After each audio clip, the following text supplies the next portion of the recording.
Welcome to my latest case, Last Train to Blue Moon Canyon. To start, choose junior or senior detective. Dear Hannah, here I am at the railroad station along with a handful of other detectives about to board a train bound for who knows where. The only person who knows where we're going is Lori Gerard. That's the young woman who invited everyone. Actually, she didn't really invite me. She invited Frank and Joe Hardy, and they invited me. And I've always wanted to join forces with the Hardy boys. I just hope this doesn't turn out to be another one of Lori's silly attempts to grab publicity. Some people can be a little too rich and a little too famous for their own good. Wish me luck. Love, Nancy. Well, people, now that our little orientation tour is over, let's get started. Okay, I, again, am Lori Gerard, and the first thing I want to do is thank you all for coming. John Gray. I am so thrilled that you're taking time out from that TV show of yours to do some ghost hunting here with us. I mean, Ghost Chasers is like the best cable show ever. And Charlena Purcell. I cannot tell you how much I adore those romance novels you write. Your characters just seem so real. And all that stuff you know about the Old West, you are just awesome. And Tino Balducci. Only the most famous police detective in the country. And then there's Frank and Joe Hardy. They're amateur detectives. My dad and their dad are old friends. And you must be the other amateur detective, their friend, Natalie? Nancy Drew? Whatever. All right, I'll bet you're wondering where we're going. Well, we're going to Copper Gorge, Colorado. Why? To solve the mystery of what happened to Jake Hurley, the man who originally owned this train. Because see, one day in 1903, this train was found in a place called Blue Moon Canyon, which was out in the middle of the Nevada desert. Only the engineer was on board, and he was dead. As for Jake Hurley, he had disappeared from the face of the earth. Oh, and two more things. Before he disappeared, Jake was rumored to have found the richest gold mine in the world. And the train he owned, this train, his wife Camille died on it while they were going to the gold fields. It was rumored to be haunted. She's gone. Oh my gosh. What in the world? Hey, what's going on? People should never go tampering with things they don't understand. Oh, brother. It's okay. Everybody just stay calm. No need to panic. I'll get to the bottom of this. Well, Nancy, you're up on all that social etiquette stuff. What are you supposed to do when your hostess vanishes into thin air?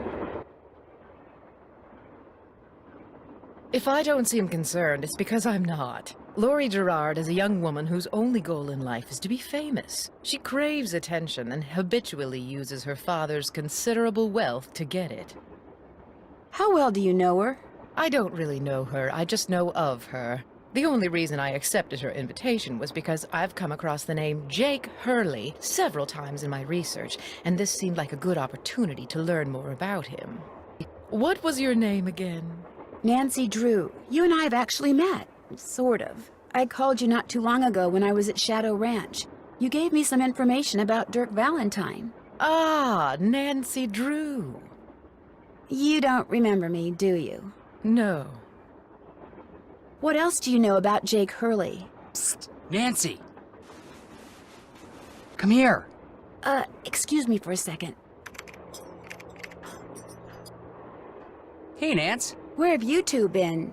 I followed Tino Balducci. And I went after John Gray. He went straight to the room in the car that used to be Camille's and didn't come out again. I could hear all these weird noises coming from inside. Any idea what he was doing? I was just about to go in, but the next thing I know, Joe's got my arm in a vice grip and is dragging me back here, babbling about how Balducci's our guy. He found something on the floor right where Lori was standing when the train went dark. I saw him pick it up and put it in his pocket. Then he left. Did you see what it was? When I tried to talk to him, he just kind of brushed me aside and said something snotty like, "I'm on the job here, Junior, so just go back to the playground and stay out of the way." In case you two hadn't noticed, we're not getting a lot of respect around here.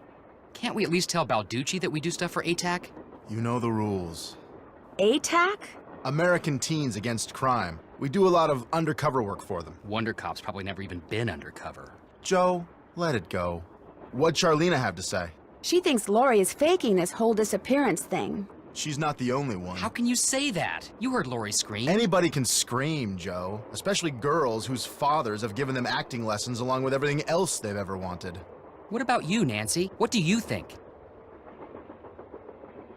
I kind of agree with Frank. You've got to be kidding. Has anyone talked to the engineer? Not that I know of. Then I'm going to head up front and tell him what's happened. Maybe he knows something we don't. Good idea. In the meantime, we'll take another look around in here. Great. Catch you later. Engineer, what do you want? Hello, I'm one of the passengers, and I just thought you should know that Lori Gerard has disappeared. So? I just thought you might want to call the police or something. Hey, all I know is I take orders from Miss Gerard, okay? Right now my orders are to get this train to Copper Gorge non-stop. And until Miss Gerard tells me otherwise, that's what I'm gonna do. But Lori may not even be on the train anymore. Look, Miss Gerard may not be a rocket scientist or anything, but even she knows better than to jump off a moving train. But... Now, if you'll excuse me, I got me a train to run.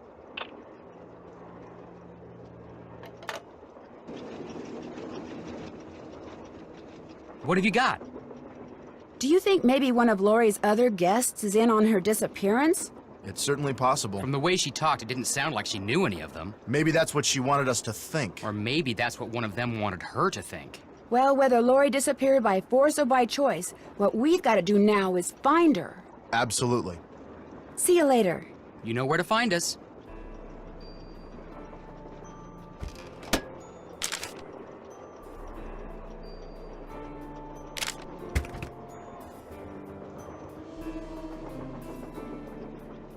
Sadie Crawford. It looks like there's something behind this painting, but I can't seem to move it.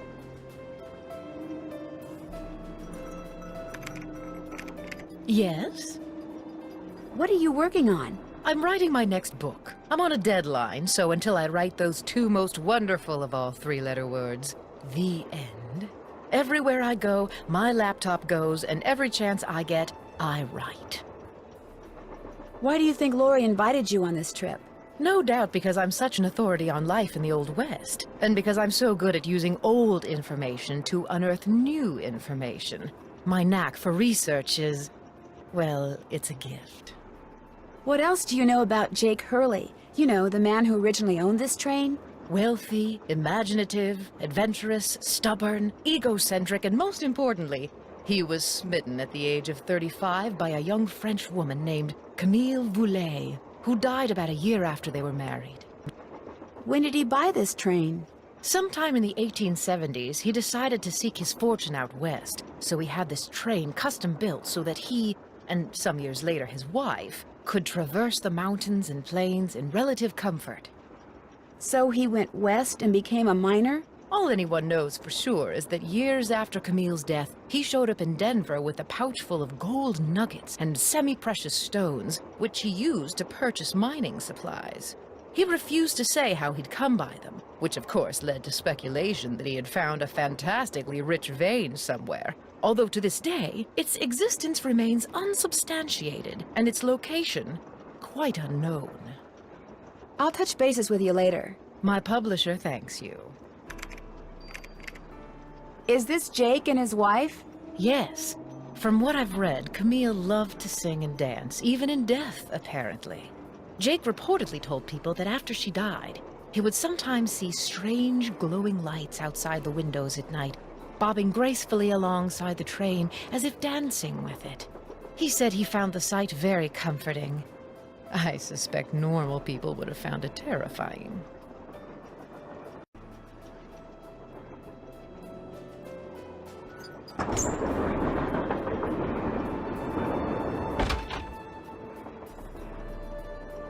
This must have been the sleeping car.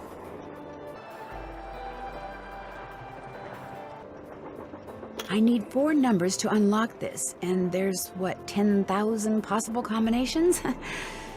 Guessing could take me a while.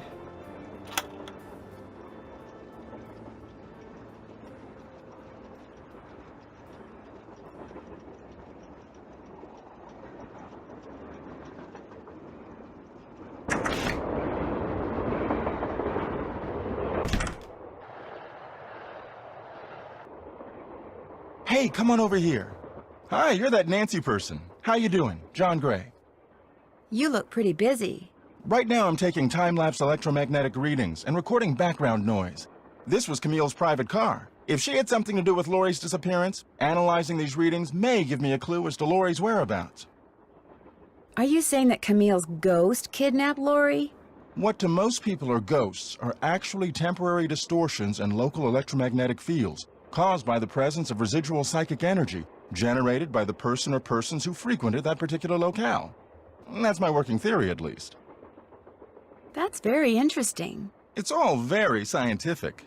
But the fact is, Lori's missing, and I, for one, am doing everything in my power to find her.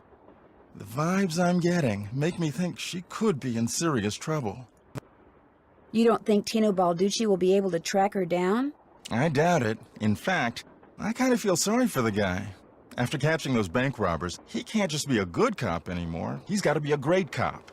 Tough to perform under that kind of pressure.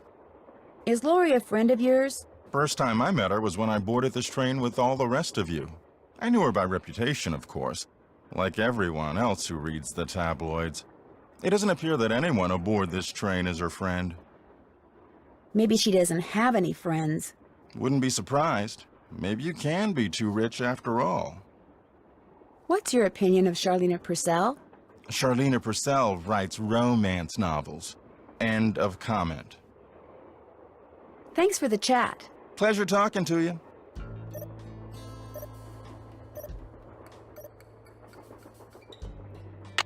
The Little Book of Samplers.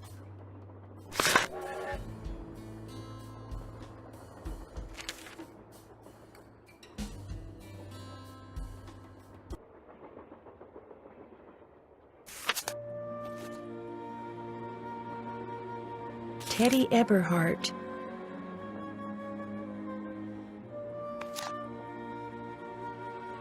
This looks like some sort of game.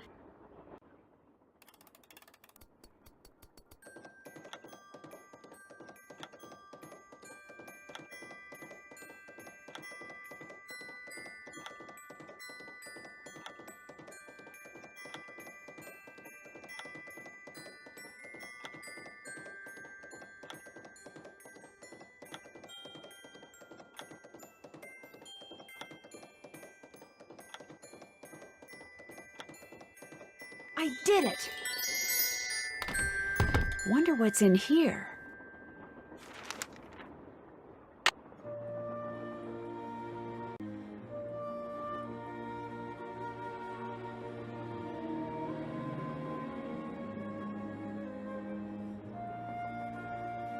Looks like some kind of sewing sampler. I wonder if there's a relationship between those symbols and those numbers.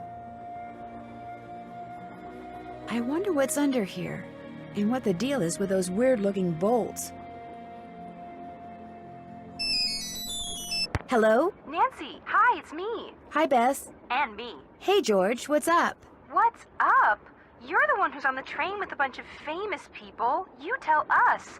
This is torture, Nancy. I'm dying of curiosity here. Bess, just calm down. Oh, like you're not just as curious as I am. She's the one who insisted we call you Nancy. Only because you're driving me crazy. I'm supposed to be helping her paint her room, but every other brushstroke she's like, where do you think she is now? How do you think the Hardy Boys are doing? Why do you think she hasn't called?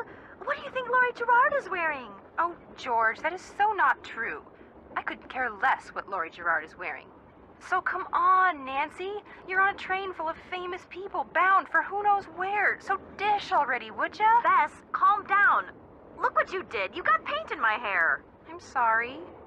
You know, actually, that looks kind of cool. Nice try, Bess. No, really. You're just saying that because you're afraid I'll bail and you'll wind up having to paint this dump all by yourself. George, I kid you not. You should seriously think about doing some major highlights in that color. What color is it? Adobe beige. Nice try, Bess. What's going on, Nan? Our hostess has disappeared. What do you mean, disappeared? I mean, the train went into a tunnel, everything went dark, and when the train came out of the tunnel, no Lori. She just disappeared. Publicity stunt. My thoughts exactly. Remember the time she was allegedly kidnapped from her Vegas hotel room? Yeah, the guy across the hall just happened to have a camera and got it all on tape. It made the evening news in practically every city in the country. And then there was her daring escape the next morning. Only it turns out she faked the whole thing. Of course, she claims her ex-boyfriend faked it to get back at her. She thought she was really being kidnapped. Like anybody believes that. Sounds to me like somebody has been spending a lot of time reading the tabloids. George has. Very funny. So what else is going on? Before she disappeared, Lori told us that the purpose of this train trip is to find out what happened to Jake Hurley, the train's original owner. Was he murdered or something? No one knows. He was married to a woman named Camille, but she died, and he eventually vanished while mining for gold. His train was found abandoned in Blue Moon Canyon, Nevada, with no one on board but his dead engineer. Whoa, spooky. Have any theories? Not yet, but the train is also rumored to be haunted by his dead wife. So first Hurley's wife dies, then Hurley vanishes, then the engineer dies, then Lori vanishes. A pattern, maybe? Bess, do us all a favor and leave the detective work to Nancy, okay? Has either of you been to Copper Gorge, Colorado? Never heard of the place. Why? Well, that's where the train I'm on is headed. Apparently Jake Hurley buried his wife Camille there after she died on the train. She died on the train? Ew, creepy. Jake used to see strange lights at night bobbing alongside the train and thought it was Camille dancing. Super creepy. Yeah, I just got goosebumps. Which is hard when you're practically covered in paint. Catch you later. Okay. Well, George, back to work.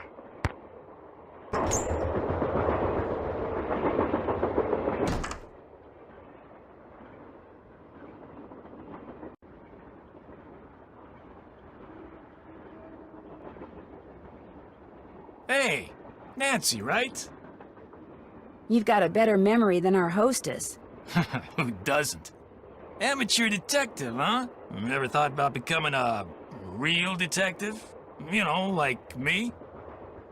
I don't know. Do you like what you do? I love it. You, heard about those bank robberies I solved, right?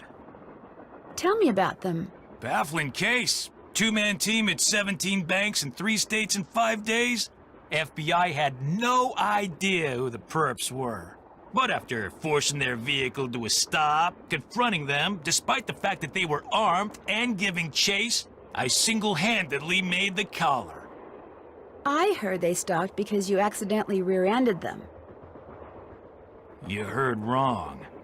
You see, Nancy, when somebody does something really remarkable in this country, the first thing everybody else does is try to tear them down.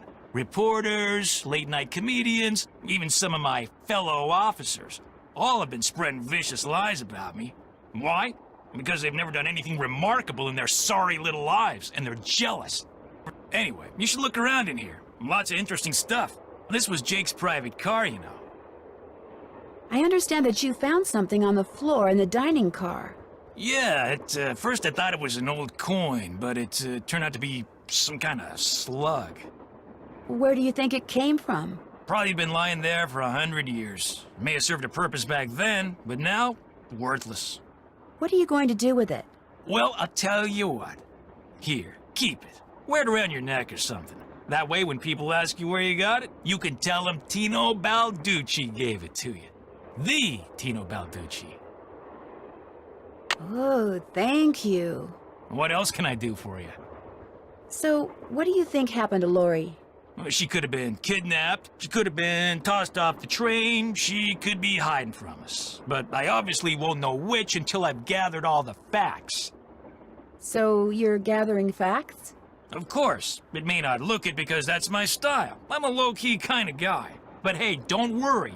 I'll know the facts when I know the facts. The truth can't be rushed, you know. Have you had a chance to talk to Charlena Purcell? Now, why would I want to do a thing like that? You don't like her? I can't stand those sappy books she writes. And seeing as I said as much during an interview on national TV once, it's a pretty safe bet she doesn't like me. Have you talked to John Gray? The ghost guy? Total quack. Only reason I'd talk to him would be to arrest him for fraud. You've been a big help. Anything for a fellow detective.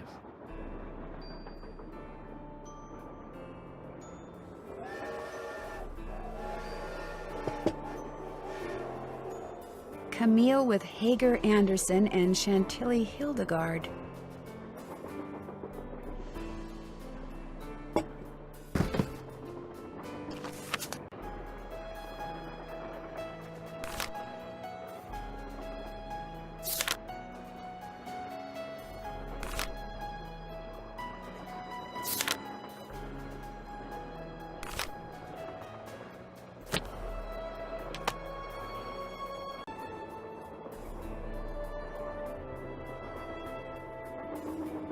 Looks like an old-fashioned cigar box. Wonder why it's locked.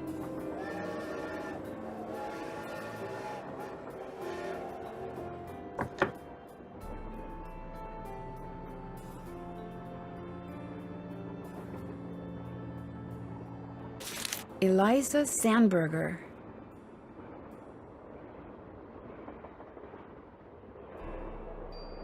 An old scale. Strange. It seems to be built into the wall. Those symbols look like the ones I saw in that sampler.